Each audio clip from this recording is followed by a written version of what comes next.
A plie is one of the foundational movements in ballet.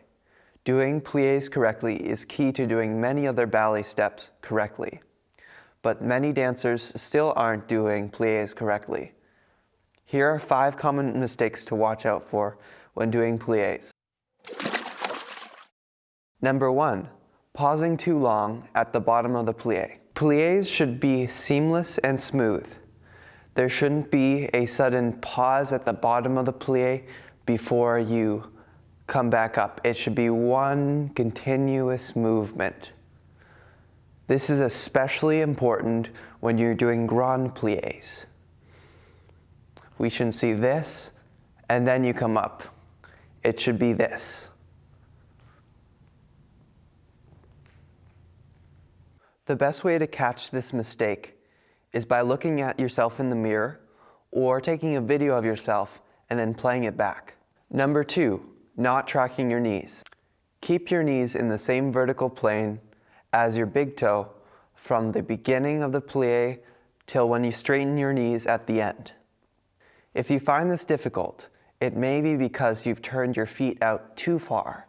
Find a degree of rotation of the feet where you can maintain proper tracking of your knees. If your knee doesn't track over your big toe, the inner arch of your foot can collapse. This can lead to injuries of your ankles and knees and also cause shin splints. If you want to learn more about proper turnout, check out my video on finding your natural turnout. Number 3, changing your hips during the plie. Try to keep your hips neutral throughout the plie. You don't want them to tilt or tuck. You want to keep them in the same alignment throughout the plie. If the bottom of your pelvis is projected too far forward, this is called tucking the hips. The opposite of that is tilting the hips. Try to avoid both of those mistakes. If your feet are turned out too far, it's difficult to maintain the proper placement of your pelvis. Number 4, improper alignment of the spine. A plie does not involve movement of the spine or ribs. Keep these still and use your ankles, knees, and hips to plie. Try thinking about lifting up from the top of your spine while you descend in the plie.